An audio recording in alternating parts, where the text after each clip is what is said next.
Hello, this is Robert Polenik, the owner of Brutal Iron Gym. I'm here for another video in the Ask Rob video series. And today what we're going to be talking about is deadlifting. And we're going to be talking about the conventional stance of deadlifting, which is where your feet are inside your hands. So the opposite of that would be sumo, where people have a very wide stance and the hands be inside. So today, like I said, we're going to be talking about the conventional style. And the main point of the video is to talk about when to breathe. So when you're doing a deadlift, there's a right place to breathe and there's a wrong place to breathe. If you get it right, it makes the deadlift much easier, and you're actually more explosive in your deadlift. If you get it wrong, it kind of makes the deadlift a little bit harder, and you'll have a little bit of a funky motion to it. You might end up doing a stiff leg deadlift instead of the real version. So the first thing we're going to talk about is how to put on the belt. So putting on the belt is actually really important because you have to give yourself enough space to get the breath in, but not too loose where you get no support from it. So what I tend to do with myself is when I put the belt on, so basically when I put it on, and right about here is where I don't have to breathe in, I don't have to suck in my gut, anything like that to try to get it fit. So this would be kind of a comfortable position.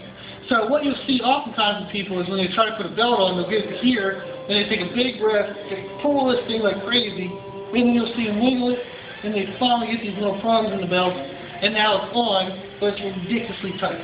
So what happens here, if I were to leave it here, and then I try to breathe, it actually doesn't give me much space to get breath in.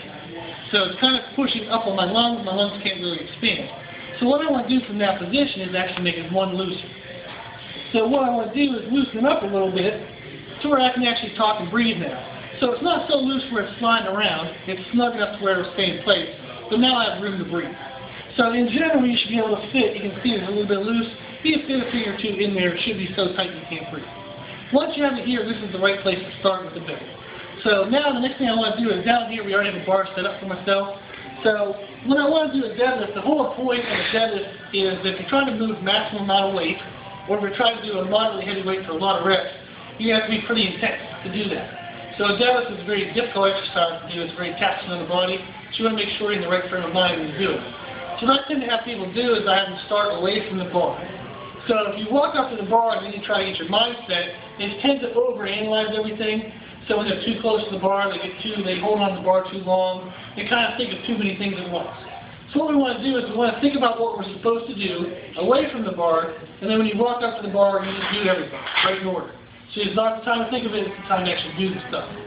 So the first thing I want to do is when I step up to the bar, I want to get a far enough distance from the bar, so it's about mid-foot. So if you do want to come to the side real quick, you can see the bar will be kind of in the middle of my shoes, kind of towards the end where the shoelaces are. So right there. So there's about, let's say, a 4-inch gap between my shin and the bar. What this does is when I bend down to grab the bar, I have room for my shins.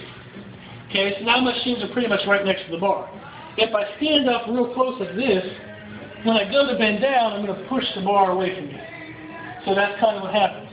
So you'll push the bar away, and then you have to pull back with your arms. And a lot of times it will break people's form. So when they bend down, the bar rolls away. They tend to lean too far forward because they're trying to catch that weight. So that's the first thing we want to do is we want to step back about 2 to 3 inches. So it's about the bar, if you look straight down, the bar will be about the middle of your foot. So we want to go ahead and get in that position. The next thing you'll notice is I have a pretty narrow stance. So my heels are pretty much directly under my hips, and my toes are pointed slightly out. What this does is it allows me to maximally contract my glutes. So if I have a very wide stance and my toes are out here, I can't really get a good squeeze out of my glutes. So what I mean is if you try this yourself and you get in the wide stance position, it'll be harder for you to flex your glutes if you try to. If you get a narrow stance with your heels directly under your hips and then your toes slightly out, you can get a very full, very strong contraction in the glutes. And the glutes are what's going to help you finish a deadlift. So once the bar gets up to your knee, you're going to need your hips and your glutes to contract to pull your hips closer. If they're in a good position like they are now, you'll be able to contract nice and strong. If you have a weak position where you're wide stance, maybe your toes aren't pointing out some, you're in a bad position, you won't be able to get a good contraction in the glutes. So that's the next step, is making sure that the stance is narrow with toes slightly out. So from here, what I tell people to do is to make sure that their body knows all the muscles it's supposed to use. And this actually does make a difference. It's going to sound weird. But you actually want to flex all the muscles in your legs. So you want to flex your glutes, flex your quads, try to flex your hamstrings. You want to try to flex your legs as hard as you can. What that'll do is it sends signals to your brain to let you know of all the muscles that are in your legs. So then when I bend down to do the deadlift and I pull up, my body will know all the muscles that are there. So what it does, it kind of wakes up the nerves, it wakes up your system. So if you kind of just go into a deadlift lazy, you might actually forget to use the muscle group. So believe it or not, I have some clients that actually forget to use their glutes, and it makes the finish of their deadlift very hard to do. So that's the next thing we do is once our feet are set, we want to flex our legs. In this position, we now want to take a very deep breath. So that's why we made the belt loose, so you can get a nice deep breath in. I'm obviously going to be talking so much, so I won't be able to hold my breath. But I want to take a really big, deep breath, as big as I can handle, okay? And then, when I bend down, what will happen is all that pressure. So if I get a big air up here when I'm extended, when I bend down, that's going to build a lot of pressure in my body, and my body will want to get out of that position. So what's going to happen when I bend down, there'll be a lot of pressure, my body's going to send signals and say, stand up or breathe out. So there's so much pressure, once to get rid of the pressure, the only way is to breathe out or stand up, and that's going to help us. If your body's telling you to stand up, and the point of the exercise is to stand up, it seems like it's going to be a good thing. So from there, once I'm ready, get a big breath. I want to bend down, I'll take my grip, and then here you can see I leave my hips really high when I'm getting my grip set. And what that'll do is it doesn't waste any energy in my legs, and I can keep my breath without doing too much pressure too early. So I get my hands set here, and then what I want to do is I'll pull up on the bar to make sure there's tension on my arms. The next thing is to drop my butt down to where it needs to be, and then I would release my breath and pull up as quick as I can. So what I'll do real quick right now is I'll run through everything myself one time so you can see it set up, and then we'll do a quick review. So let me get again, step back to the bar, and from here on out, I'll just go through with my normal speed. Okay? Then I'll review as I come back.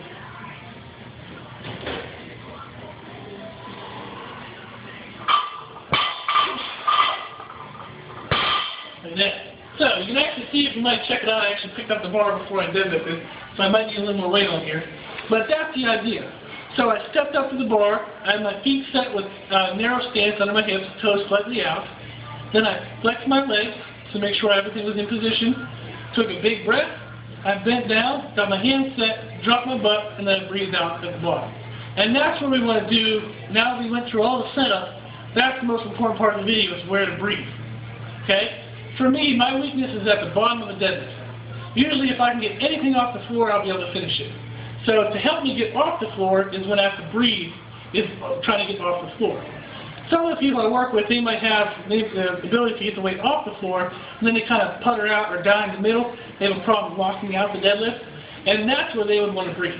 So real quick, we'll do a nice little quick breakdown of this. So I would get into position, I would have my breath held, and if I have trouble getting off the floor, once I'm here, I want to breathe out very explosively, at the same time I want my muscles to contract. So I would get my breath set, like that. So I breathe out at the bottom. If you have problems blocking out a deadlift, where your weakness is at the top, then you want to breathe out towards your sticking point. Okay?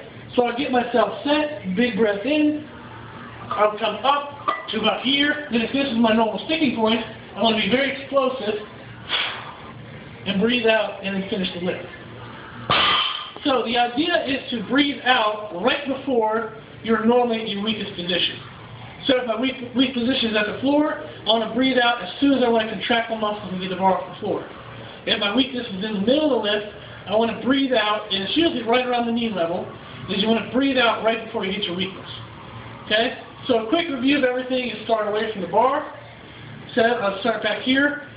I want to step up with a narrow stance, toes slightly out. I then want to flex everything in my legs, kind of wake up my system. Take a big breath. Get my hands set, and then I'll drop my hips down. And in this position, to know if you're low enough, usually your knees will be about the same level as your elbows. So if you look and see there in this position, my knee and my elbow are pretty much flush. So my knees aren't way back here, and my knees aren't way in front of my elbow. So they're about even. And what that does, it puts me in a big, strong position. So then, if my weakness is off the floor, I'll breathe out and explode up. If my weakness is at the middle, then I would lift, then breathe out, and explode up. Okay, so that was a whole bunch of information. Hopefully it was helpful. If you have any questions, you can email me at brutalironGym@gmail.com, or you can check out our website, which is www.brutalirongym.com. Okay, that's all. Thank you.